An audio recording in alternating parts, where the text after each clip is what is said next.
Y ya estamos de regreso en su programa Tierra Cero a través de www.ansusmultimedios.com. Y bueno, también tenemos invitado aquí en el segundo bloque. Un saludo nuevamente a nuestra compañera Betty, que no pudo asistir, pero la próxima semana estará con nosotros dando lata como siempre. Ya sabes que aquí se te extraña y se te quiere mucho. Y bueno, estamos con el arquitecto Luis Alfredo Pérez Gómez. Gómez Pérez, perdón. Te cambié el nombre. Bueno, los apellidos. Y con él vamos a hablar sobre un tema que tiene que ver, bueno, desde mi punto de vista, que también es como una medida muy, muy buena de prevención, ¿no? Cuando tú vas a construir algo, ¿no? O vas a hacer algo, muchos dirían, ¿no? Ay, ¿para qué un arquitecto? ¿No? O sea, por ese rollo de que no, pues es que está muy caro, este rollo, y a veces ponemos como mil peros para hacer algo que nos puede generar beneficios a futuro. Pero cuéntanos un poco más sobre este tema. Sí, mira, pues muchas veces todas las personas siempre se han visualizado construir la casa de sus sueños. Así es. Nosotros como arquitectos nos toca plasmar esas ideas y ayudarlos a materializarlo y hacerlo realidad. Esa es la finalidad de la arquitectura. En cuanto estabas comentando lo de que sí es un poco caro, yo siento que hay que eliminar un poco ese estereotipo de que contratar a un arquitecto es caro. Tal vez, pues sí es un impacto un poco mayor el que sea una autoconstrucción a la de hacerlo con un arquitecto, pero hablando a corto plazo. Hablando a largo plazo, pues sí es un beneficio mucho mejor, tan solo porque nosotros tenemos que ver más la parte de mantenimiento. O sea, una casa no se puede simplemente construir sin que le estés dando un mantenimiento constantemente. Es ahí donde entra la parte en la que nosotros hacemos un ahorro a futuro y no tienen tantas implicaciones. Lo más común o los más frecuentes es problemas estructurales, o el más común, que es la humedad. Entonces algunas veces hay que considerar todos estos aspectos, y que nosotros como expertos en la materia pues somos personas calificadas para que no tenga esas dificultades. Así es. Fíjate que ahorita que dices eso, el mantenimiento, ¿no? Muchísimas ocasiones, de hecho son dos cosas. Uno, la casa de nuestros sueños, porque yo creo que es algo que la mayoría de los jóvenes en algún momento llegan a pensar, oye, ¿cómo le voy a hacer? ¿En dónde voy a vivir más adelante? ¿No? Ya personas un tanto más adultas dicen, ahora sí ya quiero una de dos, o comprar una casa o edificar la mía, ¿no? Y en muchas ocasiones nos topamos con estos asegúnes de en dónde la vamos a hacer. Y a veces, vamos a decirlo así, nos gana la emoción, porque si tenemos la economía para hacerlo, decimos, ¿sabes qué? Aquí imaginas mil cosas, ¿no? Imaginas, ¿sabes qué? La quiero a dos aguas, la quiero que sea de 2 pisos, la quiero así.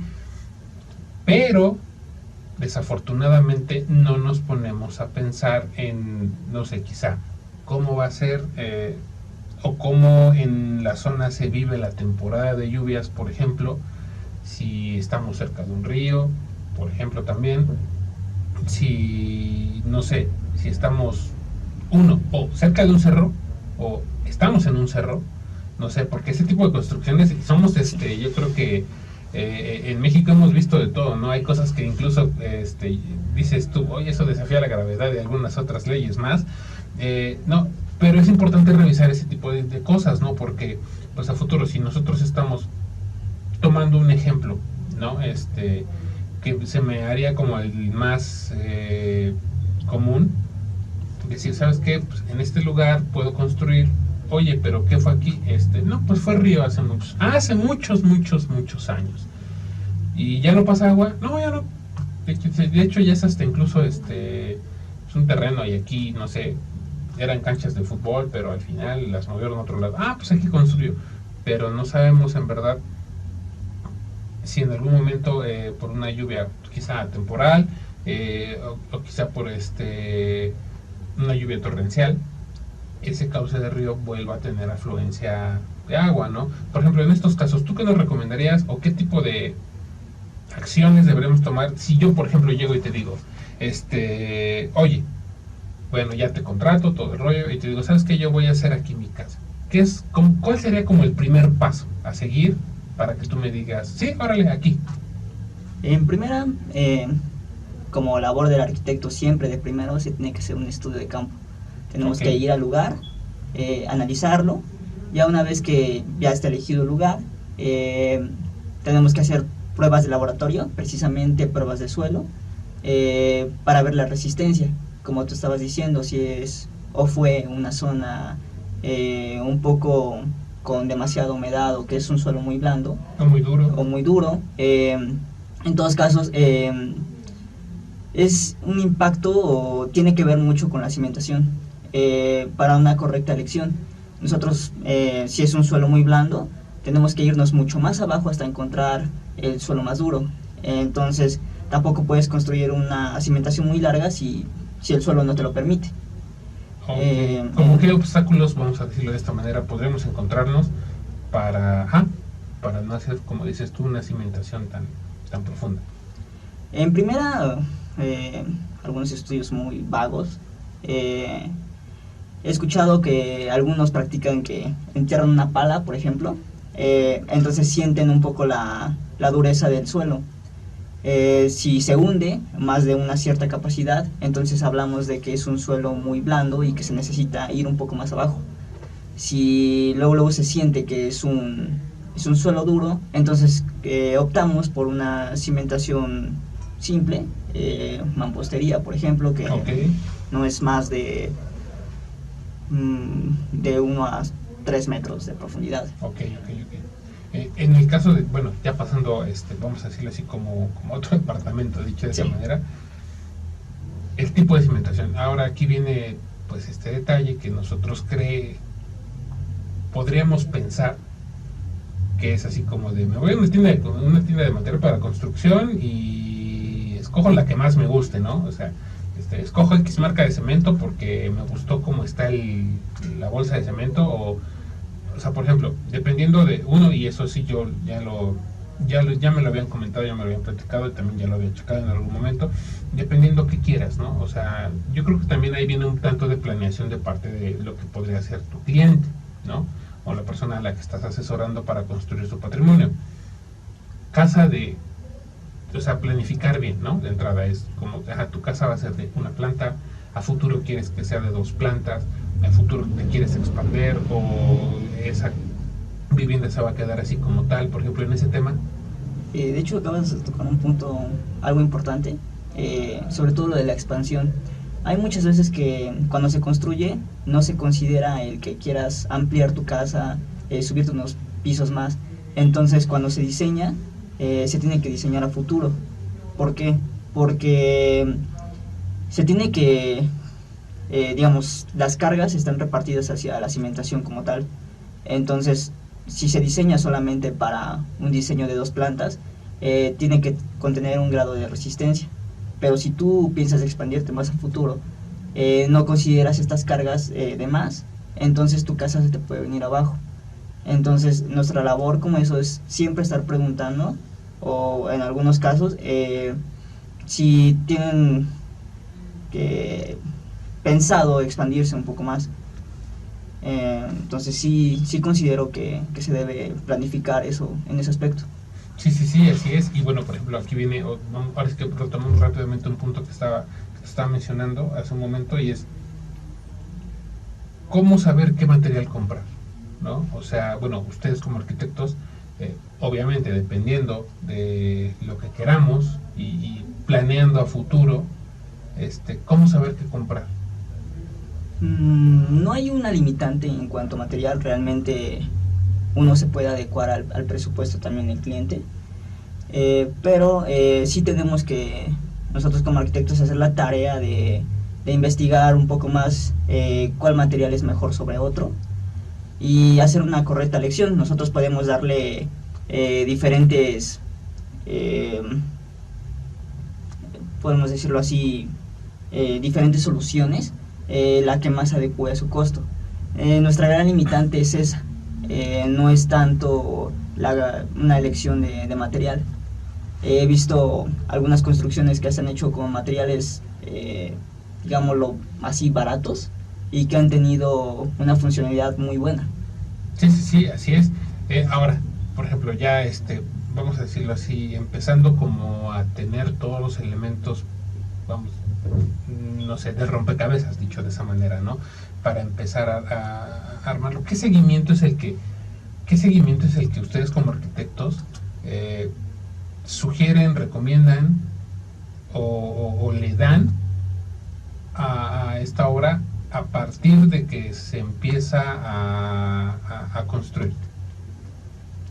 No puedo repetir la pregunta. O sea, ¿qué tipo de seguimiento es el que ustedes le dan pues sí, a la construcción de esta casa? O sea, es como una visita periódica para también, no sé, platicar con el maestro albañil. A eso me refiero.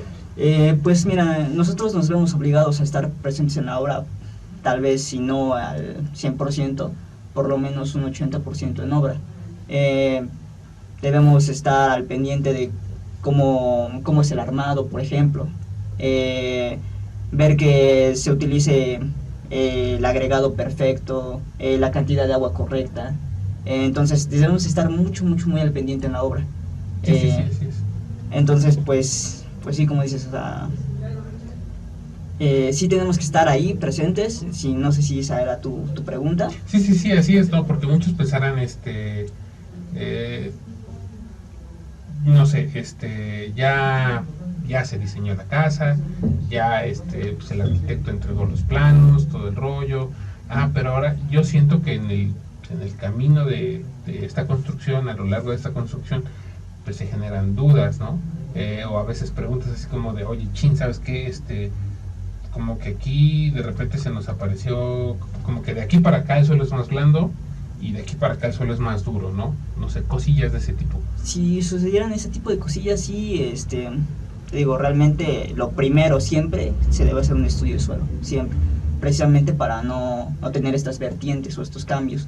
Ya cuando se empieza a hacer la obra, o sea, no realmente es solamente, pues ya diseñé el plano, ya lo tengo y hasta ahí acaba mi labor. Tarea, sí. O sea, realmente no esa es la tarea de un arquitecto. Un arquitecto siempre debe estar pendiente ahí, aparte porque debe asegurar que esa casa sea muy sólida y que tenga una seguridad para nuestro cliente. Entonces, pues sí, se hace una especie de cronograma, se ajustan las tareas y conforme nos vamos con ese calendario y así vamos agendando y partimos pues de la obra negra hasta terminar la construcción. Así es. Por ejemplo, ustedes llegan hasta ese punto en el que, bueno, esta es una pregunta, pues me da curiosidad. Por ejemplo, detrás de pues, la construcción de una vivienda, pues, también están involucrados aspectos como instalación eléctrica, plomería, y no sé, en algunos casos, no sé, quizá aire acondicionado y cosas así tipo. ¿Ustedes también tienen que ver con esos, ahora sí que hasta esos puntos, o ustedes se remiten hasta cierto nivel? Pues como funciona, practicamos más como un todólogo. Realmente sí tenemos que tener un conocimiento de varias gamas, no solamente en específico de la construcción. Entonces, desde que tú como estudiante de arquitectura ves muchísimas materias eléctricas, hidráulicas, sanitarias, algunas otras opcionales. Entonces pues sí tenemos noción de cómo se realiza. Algunas veces sí llegamos a hacerlo, pero cuando se sale de nuestro criterio, de nuestro control, sí hay expertos en la materia, en los que tú algunas veces, cuando son construcciones un poco más mayores, te ves obligado a contratar jefes de estructuras hidráulicas. O sea, realmente sí existen. Okay. Entonces, cuando ya se hace una construcción, ellos son los que te autorizan o te dan la firma y te dicen esto sí va a funcionar, y entonces sí se construye. O sea, realmente nosotros hacemos el diseño, pero pasa todavía a una revisión y ellos son los que nos dicen, ¿no? Así es. Así es, para ver si es viable, para ver si lo que está plasmado ahí en verdad, vamos a decirlo de esta manera, puede cristalizarse, ¿no? Y que obviamente sea seguro, como tú ya lo habías mencionado hace algún momento.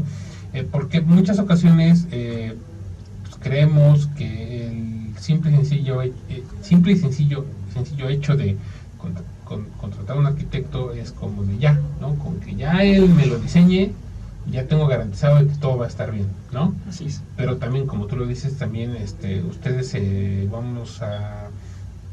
van de la mano también de gente que sabe que está, vamos a decirlo así, se desarrolla en otras áreas, que obviamente va a garantizar que la construcción y todos los elementos que la rodean, como ya lo mencionábamos, ¿no? Decías tu sanidad, por ejemplo, el aspecto de la instalación eléctrica, la plomería y demás, estén, vamos a decirlo así, bien hechos, ¿no?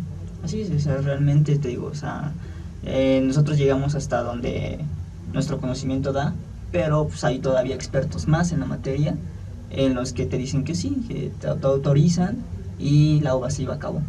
Así es, y bueno, para toda la gente que me está escuchando, recuerden una cosa, o sea, el hecho de construir algo de manera correcta, porque me parece que esa es la manera apropiada de decirlo, ahora sí que sin querer utilizar el suceso del 2017, en septiembre, obviamente nos dio una muestra de que las cosas bien hechas permanecen de pie. Y como lo mencionabas tú al principio, ¿no? El hecho de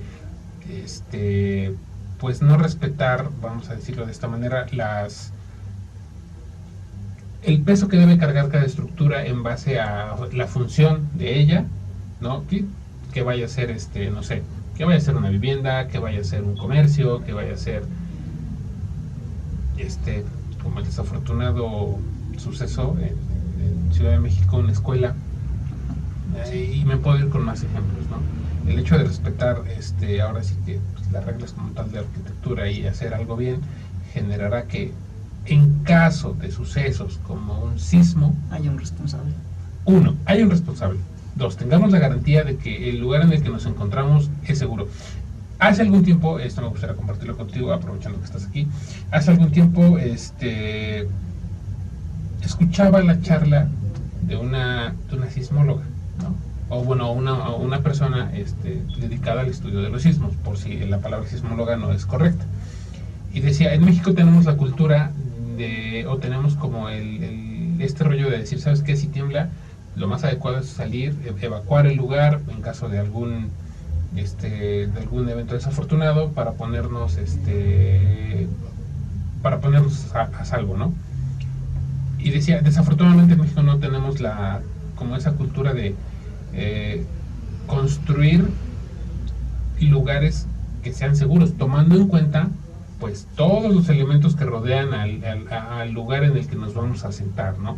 No, o sea, el hecho de decir, ¿sabes qué? En vez de evacuar y salir porque pues, el lugar es peligroso, tener la seguridad de que el lugar al que nos encontramos tiene las condiciones para poder soportar un suceso de ese tipo, ya sea obviamente con daños mínimos, pero el poder estar en un lugar en el que podamos vivir un suceso como lo es un sismo, y que obviamente después podamos salir con toda calma, y ya que después venga un experto y nos diga, ¿sabes qué? El inmueble ya no puede ser ocupado, o sí, es seguro aún, ¿no? Hacer cosas de ese tipo. Y pues también obviamente después de un evento de este tipo, el trabajo que ustedes desarrollan para poder evaluar y poder decir, ¿sabes qué? Sí puede ser usado otra vez, me parece bastante valioso, una labor bastante importante. Mira, sí dijiste algo importante. Nosotros siempre nos basamos sobre un reglamento, el reglamento de construcciones del estado de Puebla, específicamente si hablamos de aquí. Sí. Y sí, se tiene que diseñar pensando también en un sismo, o sea, considerando parte de esos criterios de construcción. Normalmente siempre nos basamos para un sismo aproximadamente de 10 en escala de Richter, pero pues si te puedes subir un poquito más a esa escala, pues sería lo más recomendable. Ahora, en cuanto a las recomendaciones de que, bueno, si llega a pasar, he visto casos en los que se alarman mucho cuando ven una grieta, por ejemplo, en su muro. O sea, una grieta no significa que se te vaya a caer tu casa, por ejemplo. Puede ser realmente estética, diría por ahí. Así es. Realmente Si no tiene nada que ver con lo estructural, por ejemplo, columnas, hablando de las losas precisamente, que son los que te soportan todo el peso del edificio, si se presentan ahí esas grietas, entonces sí hablamos de que lo mejor o recomendable es que salgas del lugar. Si solamente ves que hay una grieta en tu muro, puede ser únicamente superficial. Ya si ves que de plano atraviesa el muro, ya puedes ver al otro lado. Así es. Pues también no quiere decir que sea grave, pero sí lo recomendable es que vayas, traigas un experto y que lo analice. Algunas veces solamente se puede tirar el muro y volver a elevarlo. O sea, no hay como grandes daños en ese aspecto. Sí, así es, pero siempre este tipo de, vamos a decirlo, esta toma de decisiones, el decir, ¿sabes qué? Aún puedo estar en este inmueble o ya me tengo que ir, siempre tienen que ser tomadas de la mano de un experto. Así como es, tú lo acabas de decir. Evaluadas de un experto siempre. En el caso de cuando fue el sismo del 2017, hubo demasiados arquitectos implicados en la evaluación de varias casas, y sí, algunas se tuvieron que optar por atender. Sí fueron unos casos algo graves, y la mayoría pues sí fueron por autoconstrucción. Entonces realmente quiero que se haga un poco de conciencia en ese aspecto, de que siempre busquen de la mano a un profesional, preferentemente porque ellos siempre van a asegurar una seguridad al cliente, o tienen la obligación de hacerlo. Así es, y como tú lo dijiste, y eso me pareció lo más correcto del mundo, se vuelven responsables de esa construcción, ¿no? Así es, cae sobre nuestro peso el hacer bien nuestro trabajo. Así es, pues muchísimas gracias por habernos acompañado. Rápidamente vamos a pasar aquí un par de saludos. Nos está viendo por ahí Fabián Ruiz, ahora sí que un saludo. También continuamente nos visita, él nos viene a hablar de historia y un poco de teatro también de vez en cuando. También nos manda saludos Beatriz Becerra Castillo, nuestra compañera. Dice, saludos, qué gusto que esté el arquitecto Alfredo, y saludos a Javi, faltó la locutora, me queda lata. Sí, esta gente que se toma días libres. Así es. Bueno, también nos manda saludos Elizabeth Pérez Márquez, y dice, buenas tardes, muy orgullosa de mi hijo, saludos. Gracias a mi madre, que está viéndome en este momento. Así es, entonces pues muchísimas gracias por habernos acompañado. Recuerden a toda la gente que nos está escuchando, en este momento nos encontramos pasando por una situación un poco delicada. Así es, entonces lo recomendable, de la misma manera que contratar un arquitecto y escuchar sus recomendaciones al edificar nuestro patrimonio, de la misma manera hagamos caso a las autoridades que nos hacen las recomendaciones de cómo, vamos a decirlo así, convivir en esta etapa en la que nos encontramos, las medidas de prevención que debemos tomar para poder obviamente pasar esta desafortunada etapa. Sí, hay que minimizar un poco el hecho, no hay que tomarlo a juego. Así es. Pues sí, si las recomendaciones son quedarnos en casa, sí, pues no yo nos creo vayamos que a la playa. sí hay que ser conscientes en ello. Así es. Como ya había comentado el compañero anteriormente, hay que lavarse las manos frecuentemente y evitar tal vez el saludo de mano. Así es. Digo, realmente no hay que entrar mucho en pánico. No es, bueno, el virus ya existía, entonces pues sí, no dejarnos llevar. Entonces siempre estar informados por las fuentes oficiales y no alarmarnos por lo que vemos en redes sociales. Perfecto, así es. Pues muchísimas gracias. Un saludo rápidamente a nuestro patrocinador Jonathan Águila, que se encuentra desde Nueva York, allá en los Estados Unidos, en donde también desafortunadamente pues esta situación del COVID-19 también se está viviendo, así que pues no es un problema que sea propio y meramente de nuestro país. También otros países están pasando por tragos muy amargos, entonces simple y sencillamente echémonos la mano, haciendo caso a las medidas de prevención que se nos recomiendan. Así es. Pues muchísimas gracias por habernos acompañado. No, gracias a ti. Así es. Este fue su programa Tierra Cero a través de www.ansusmultimedios.com. Hasta la próxima.